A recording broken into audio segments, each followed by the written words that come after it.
Praise God, sa mapagpalang umaga po. Magandang umaga po sa bawat isa.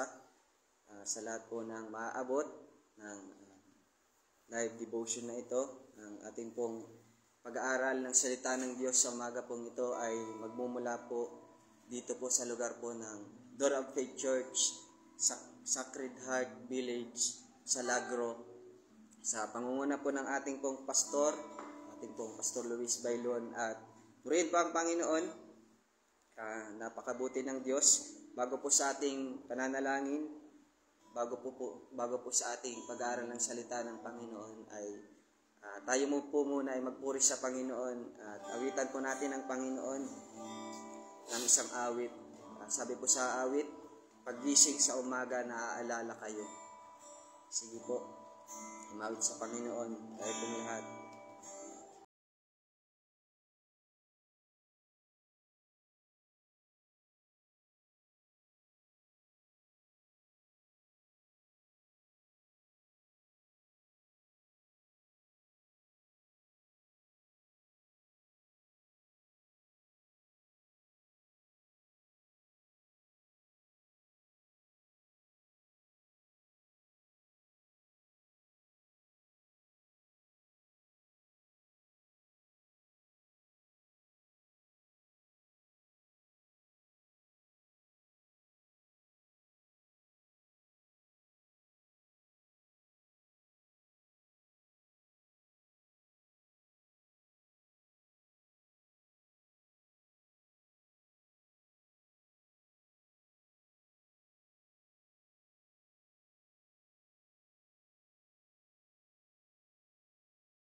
Ayaw kong magkulang ng kapangyarihan nyo.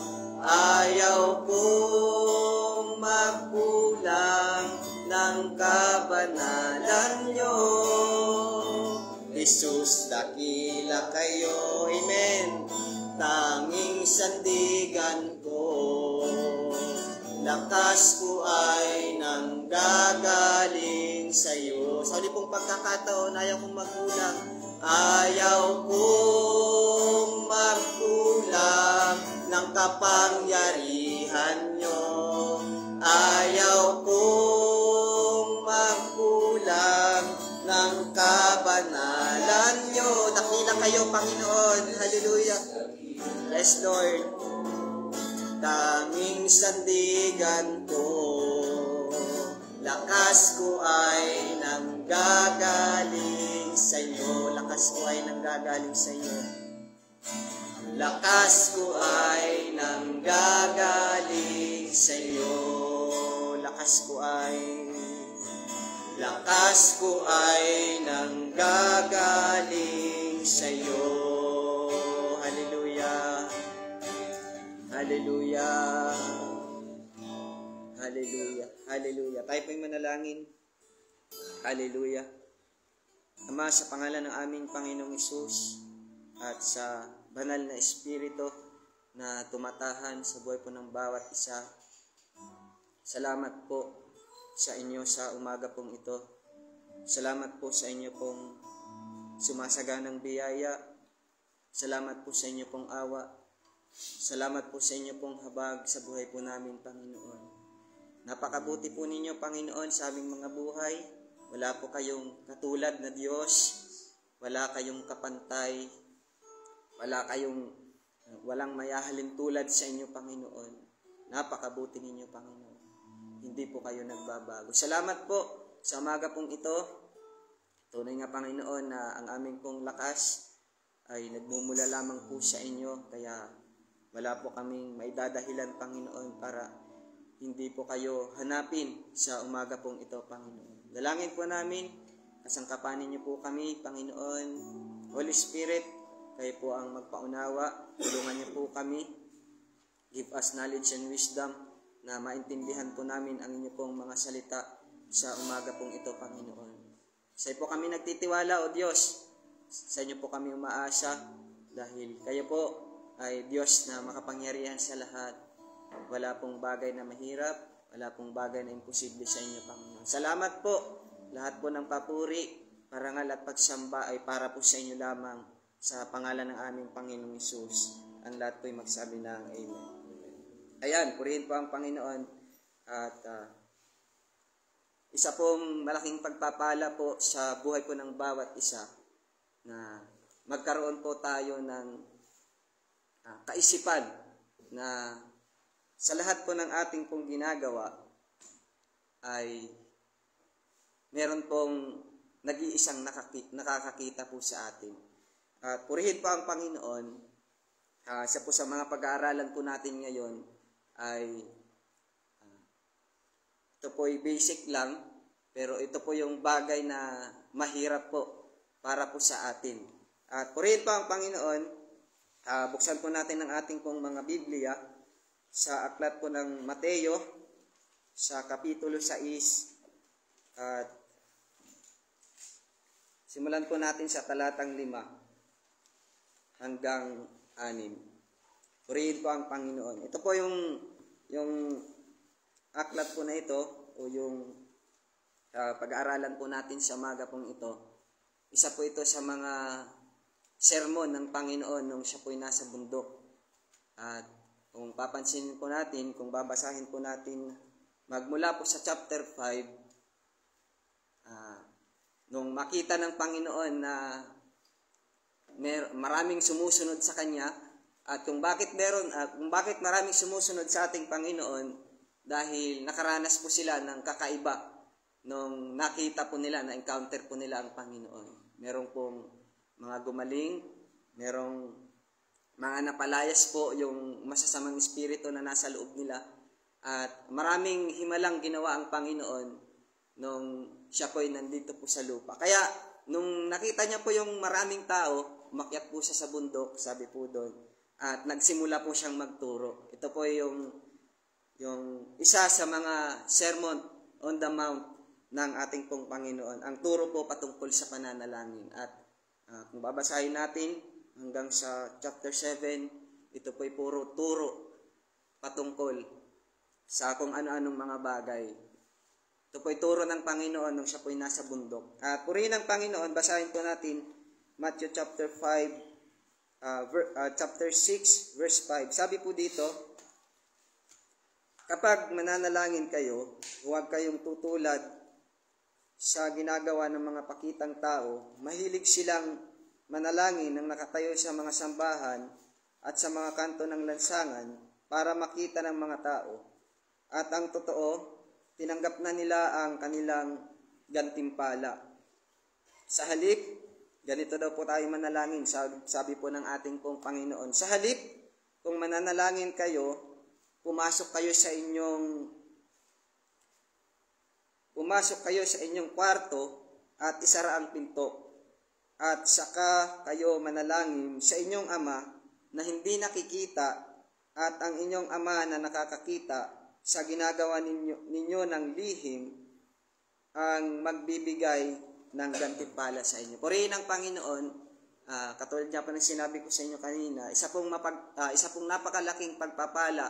It's a blessing na magkaroon po tayo personally sa ating kaisipan na sa lahat ng bagay po na ating ginagawa, meron pong Diyos na nakakakita. Hindi po maging pakitang tao yung mga bagay po nating pong ginagawa. At katulad po sa ating pong pananalangin, alam ko pong basic na po ito sa atin, pero ito po yung mahirap po na gawin. Amen po. Sabi nga po dito, my flesh hates prayer more than other services. Yung ating pong laman, ayaw niya po ng panalangin. Mas gusto po niya ng Bible study, midweek service, o Sunday service. ayaw po natin ng prayer meeting. Amen po. At purihin ng Panginoon, nakakalungkot po sa ating pong sa panahon po natin ngayon, nawawala na po, halos nawawala na po yung gawain na yon, yung pananalangin po ng sabay-sabay. Pero salamat sa Panginoon, kung meron mang tinuturo ang Diyos sa umaga pong ito, sangayon po sa kanyang mga salita, na kapag manalangin po tayo, hindi po ito maging pakitang tao. At purihin ng Panginoon, isa po sa mga hindi napapansing kasalanan po sa iglesia ay yung kawalan po ng pananalangin. We don't have prayer. We don't know how to pray. O maaring alam nating manalangin pero mali yung pamamaraan ng pananalangin po natin. Mali yung ating pong mga pinapanalangin. Nananalangin tayo pero kahipokritohan lang. Nananalangin tayo sa harap ng maraming tao. We cannot pray alone. Hindi natin kayang manalangin mag-isa. Which is lumalabas na yung pananalangin natin ay pakitang tao lang. At pangalawa po, inconsistent. Hindi po natin kayang tuloy-tuloy na gawing manalangin mag-isa. At purihin po ang Panginoon, isa pa po na makikita sa hindi napapansin na kasalanan sa iglesia, yun po yung kawalan po ng pananalangin. Nagiging impatient po tayo. Hindi po tayo able na maghintay sa pagkilos ng Panginoon sa ating pong panalangin. At purihin ng Panginoon, ang pananalangin po ay isa po siyang communication. Na pag sinabi pong communication, meron pong conversation. At kapag nananalangin po tayo, meron pong two-way conversation po na nangyayari. Nagsasalita tayo at nagsasalita yung Panginoon po sa atin. At purihin ng Panginoon, nawa po sa umaga pong ito, hindi po natin masumpungan yung ating mga sarili na alam nating manalangin pero pakitang tao. Hindi natin kayang manalangin mag-isa. Alam nating manalangin pero mali po yung mga pinapanalangin natin. Mali yung pamamaraan ng ating pong pananalangin. At hindi po nagiging tuloy-tuloy yung ating pananalangin. Nagiging impatient po tayo. Hindi po tayong handang maghihintay sa pagkilos ng Panginoon sa ating pong panalangin. At purihin ng Panginoon, if you want to hear the voice of God, go to your secret place. Yung pamagat po ng pinag-aaralan po natin ngayon ay pinamagatan ko po itong secret place. The place of prayer.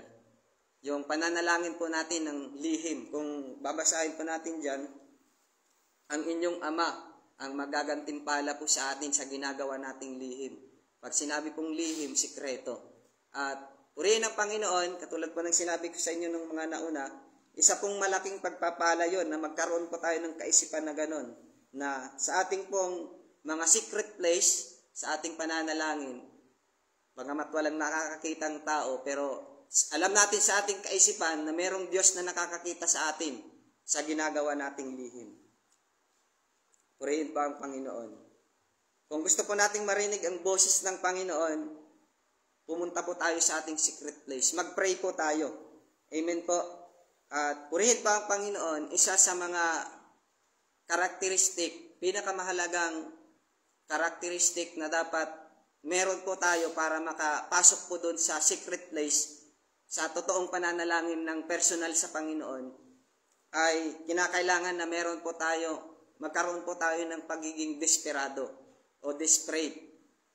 Purihin pa ang Panginoon. Kung babasahin po natin sa aklat po ng Mark chapter 10, verse 46 hanggang 52, yung kwento po doon ay meron pong isang lalaking desperado na bulag at ang pangalan niya po ay si Bartimeus. Noong dumaan po yung ating pong Panginoong Hesus, sumisigaw po siya. Hindi ko na lamang po babasahin dahil mahaba po at konti lamang po yung oras po natin. Sumisigaw po siya. Ang sigaw niya po, Jesus, anak ni David, maawa kayo sa akin o sa ibang saalin ay mahabag po kayo sa akin. At dahil nga sa maraming tao, napansin siya ng mga tao sa kanyang pagsigaw, pinahinto siya. At hindi po siya huminto dahil meron po siyang puso na desperado na maranasan yung pagkilos ng Panginoon sa kanyang buhay, makaranas siya ng kagalingan, ay mas lalo pa, sabi po doon, mas lalo pa po niyang linakasan yung kanyang pagsigaw. Sabi niya, Jesus, anak ni David, maawa po kayo sa akin. At nang marinig siya ng ating Panginoong Hesus, nagutos yung ating Panginoong Hesus na ipatawag yung lalaking yon. At sa madaling salita, yung lalaki po na yon na merong desperadong puso, na hindi siya papayag na hindi siya makakaranas ng kagalingan sa Panginoon, talagang gustong-gusto niyang gumaling. Kaya naging desperado po siya. Kaya purihin ang Panginoon sa ating pong pananalangin. Kung gusto po natin na maranasan yung pagkilos ng Panginoon, gusto po nating marinig yung boses ng Panginoon, maging sikreto po ito.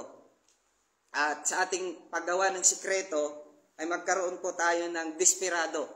Maging desperado po tayo na hindi po tayo papayag na sa ating pong pananalangin ay hindi po magsasalita yung Panginoon. Hindi tayo makakapasok doon sa presensya ng Panginoon. Amen po.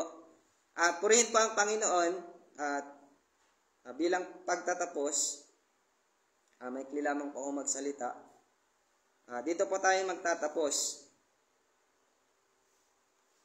The greatest example of entering in the secret place, in the place of prayer, is no other than kundi ang ating pong Panginoong Hesus. Amen po. Purihin po ang Panginoon. Ang galing po ng Panginoon. Napaka-prayerful po niya. Alam niyo po kung bakit. Sa lahat ng bagay na kanya pong ginagawa, kahit sa pagpili sa 12, sa 12 disciple, nanalangin muna siya bago siya mag-pray. At marami pang bagay siyang hinahakbangan na bago siya humakbang, nagpe-pray po muna siya. At isa pong purihin ng Panginoon, yung Panginoon po natin, siya po talaga yung may pinaka-the best na example. Siya talaga yung model natin sa pananalangin. At kung hindi po natin mapapansin, yung ating Panginoon, napaka-prayerful na po. Pero wala naman po siyang kasalanan. Banal po yung ating Panginoon. Pero bakit ganun na lang po siya prayerful? Kung tayo po mga tao, pag nagpe-pray po tayo, unang-unang binibigkas po ng ating mga bibig, ay humihingi tayo ng tawad sa Panginoon. Pero yung Panginoong Hesus, kapag nagpe-pray po siya, hindi po siya humihingi ng tawad sa Panginoon dahil wala naman po siyang kasalanan. Kaya purihin ng Panginoon, siya po talaga yung may pinaka-the best na example ng pananalangin. At puntahan po natin yung ating Panginoong Hesus bago siya dakpin, bago siya magdanas bago niya masunod yung kalooban ng Ama sa kanyang buhay. Nung nagpray po siya sa hardin po ng Gethsemane. Basahin po natin sa aklat po ng Matthew chapter 26, verse 25.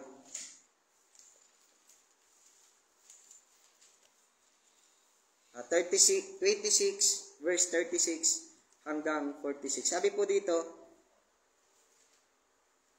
nanalangin po yung ating Panginoon sa hardin po ng Gethsemane. Pagkatapos, pumunta si Jesus sa kasama ang mga tagasunod niya sa lugar na kung tawagin ay Gethsemane. Pagdating nila roon, sinabi niya sa kanila, "Maupo muna kayo rito, pupunta ako sa banda roon upang manalangin." Isinama niya si Pedro at ang dalawa niyang anak na si Zebedee, nagsimulang mabagabag at maghinagpis ng lubos si Jesus. At sinabi niya sa kanila, "Para akong mamamatay sa labis na kalungkutan. Dito lang kayo at magpuyat." Lumayo siya ng kaunti, lumuhod at nanalangin, "Ama ko, kung maaari po ay ilayo niyo po sana sa akin ang mga paghihirap na darating. Ngunit hindi ang kalooban ko ang masunod, kundi ang kalooban ninyo." Binalikan ni Jesus ang tatlo niyang tagasunod at dinatnan niya silang natutulog. Sinabi niya kay Pedro, "Hindi ba talaga kayo makapagpuyat at kasama ko kayo kahit isang oras lang? magpuyat kayo at manalangin upang hindi kayo madaig ng tukso. Ang espiritu handang sumunod, ngunit mahina ang laman.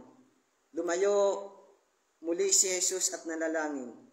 Ama ko, kung kinakailangang daanan ko ang paghihirap na ito, naway mangyari ang kalooban ninyo. Pagkatapos muli ang binalikan ng mga tagasunod niya at nadatnan na naman niya silang natutulog. Dahil antok na sila. Lumayo ulit si Jesus ng ikatlong pagkakataon at nanalangin tulad ng nauna niyang panalangin. Binalikan niya ang mga tagasunod niya at sinabi, natutulog pa rin ba kayo at nagpapahinga? Tingnan ninyo, dumating na ang mga makasalanan. Tayo na, narito na ang taong magtratraidor sa akin. At kung papansinin po natin po doon sa panalangin ng ating Panginoon, hindi po siya humingi ng tawad.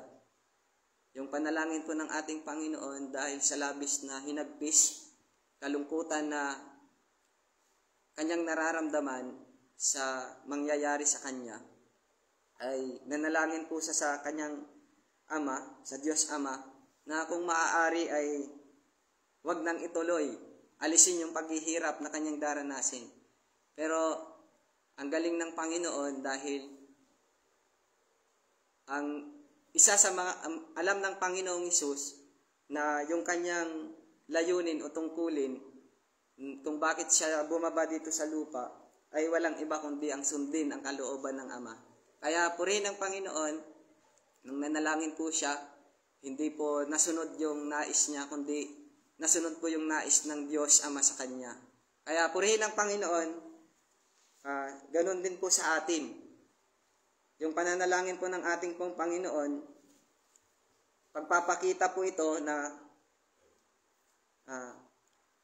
kapag nanalangin po tayo, maiintindihan o malalaman po natin yung kalooban po ng Panginoon sa ating pong buhay. Kung bakit man po kailangan po nating manalangin, for us to know the will of God. At isa pa po, for us to be prepared. Katulad ng ating Panginoong Hesus, nanalangin siya bilang paghahanda sa kanyang dadanasin. At yun nga po yung kanyang dinadamdam na hinagpis, nalulungkot siya dahil maghihirap siya after po ng prayer po na niya yun. At ganun din po sa atin kung bakit kinakailangan po nating manalangin ng mag-isa, hindi pakitang tao, tama yung pamamaraan ng pananalangin, tama yung mga pinapanalangin, tuloy-tuloy, at talagang hindi nawawalan ng pasyensya sa pananalangin. Gustong makaranas ng tugon na mula sa Panginoon.